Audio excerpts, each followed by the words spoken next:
da o svetemu Jožefu ni nikjer zapisane njegove besede, nobene besede. So pa zapisane njegova dejanja. In kdaj poslišim kakšnega moža, ko pravi, kaj mi toliko govorim, ali pa sej nakratko povem. Jožef je v svoji tišinjanju molku razmišljal o življenju, kako bi bilo najboljše, pa ne samo zanj, ampak tudi za njegovo zaročenko, s katero je nameraval imeti skupno življenje, družino, in njegova dejanja so tista, ki pokažejo njegovo pokončnost, pa tudi smer pravih odločitev. Sveto pismo pravi, da je bil Jožef pravičen. In prav s to besedo lahko rečemo, da je to oznaka za človeka, ki se trudi za svetost. Jožef prihaja iz Davidovega rodu. In ko je prišel rod do Jožefa, katerega praznik danes obhajamo, se v tem trenutku rod prekine.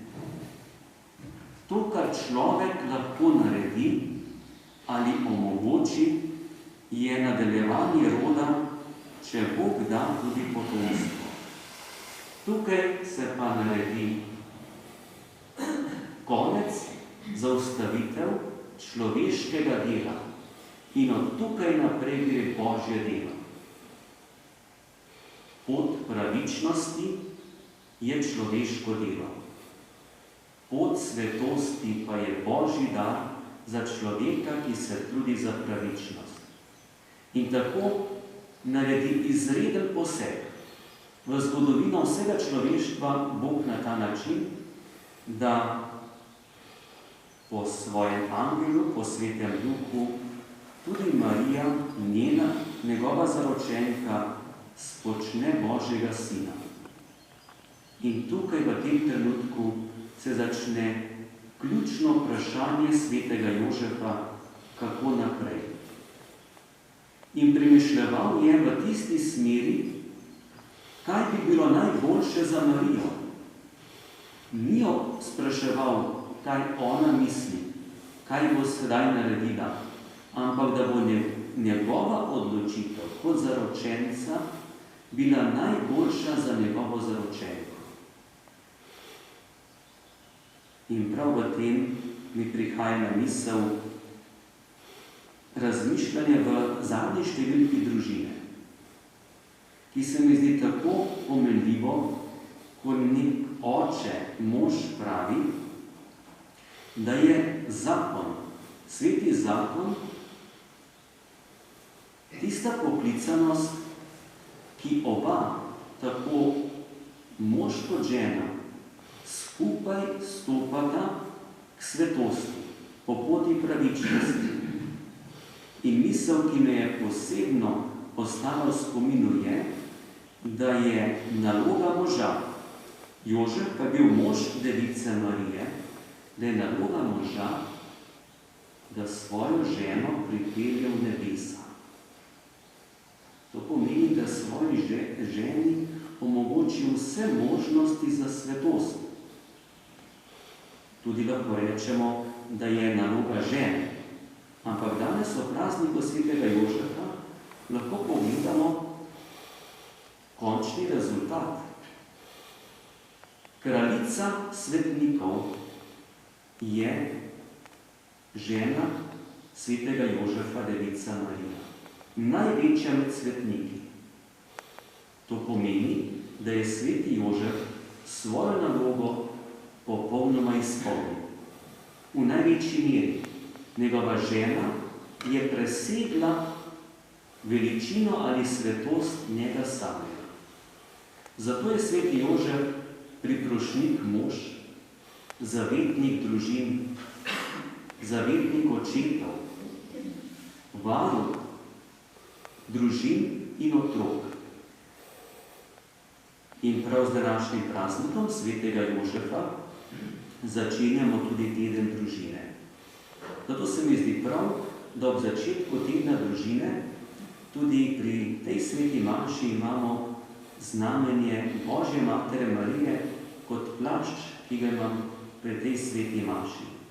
Družina, ki jo oblikujeta oče in mati. In če je bilo še pred leti to pojmovanje normalno sprejeto med ljudmi, je danes potrebno to poudarjati, da ni boljše skupnosti za otroke, pa tudi za skupno doseganje svetosti, kot je družina, kjer sta oče in mati, moški in ženska. In zato tudi rečemo, da je sklenitev družine v zakramentu svetega zakona.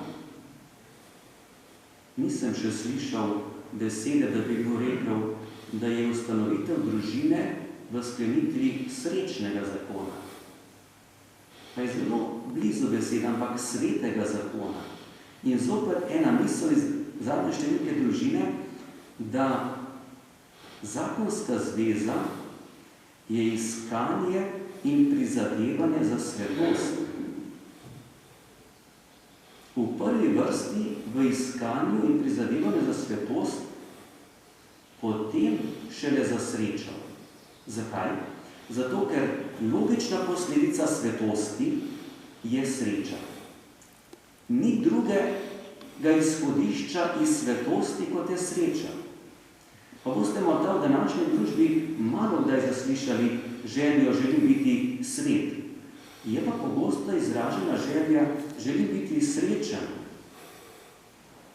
Ampak če se človek ustavi pri iskanju sreče tukaj, v tem trenutku, ali samo tukaj, je nevarnost, da ko doseže človek srečo, seveda ne popolno, to razumemo, vedno je zadaj bojazen, skrb, pa je ena taka senca, ki nas teži, da lahko ta stvar odide, da se zmanjša, da jo zgubimo.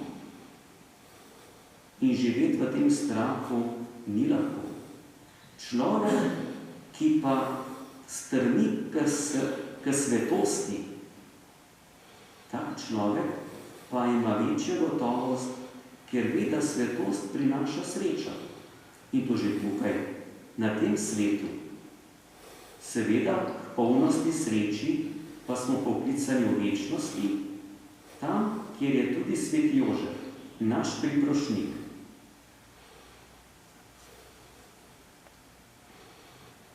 Ob koncu bi pa rad dal še en poudarek. Tudi to sem zaznal v zadnji številki družine, da so najvidnejši svetniki bili poročeni. Ne govorim o največji številki svetnikov, ki so v koledarju, to so duhovniki, škofje, papeži, tudi redovniki, ampak najvidnejši ali prepoznavni ali pa močni priprošniki so poročeni. V prvi vrsti sem že omenil devica Marija, potem današnji vodovnjak, priprošnik sveti Jožef. Če gremo za nazaj, pred Kristusom, sicer ne rečemo besedo svetnik, ampak nobeden ne podvomi, da ni v nebesi, to je Mojzes. Naj omenim tudi sveto Ano, mamo device Marije. In če gremo zelo, zelo nazaj, na začetek človeštva. Na začetku človeštva sta mož in žena. In tudi za prva človeka, katerega smo dali ime Adam in Eva, tudi ona dva sta v koledarju. Začetek človeštva se začne s svetostjo. In naj bo sveti Jožef priprošnik, da bi tudi konec človeštva ali našega življenja se sklenilo s svetostjo. Pri svetem krstu smo postali sveti. V tem času se borimo za svetost in naj sveti Jožef, ki je označen za pravičnega, nam izprosi obilo milosti da bi tudi konec našega življenja bilo sveto, saj je sveti Jožef priprošnjik za srečno zadnjo uro. Srečna zadnja ura pa je takrat, kada človek umre in se poslovi z tega sveta v prijateljstvu z Bogom, spravljen sam s seboj, z bližnjimi in z Bogom. Naj bo sveti Jožef, ki ga danes častimo, priprošnjik skozi vsa naša leta življenja, priprošnjik za vsak trenutek našega dela, medsebojnih odnosov, da bi res napredovali v svetosti, kakor je napredoval sveti Jožef. Zato tudi skupaj izpovejmo vero.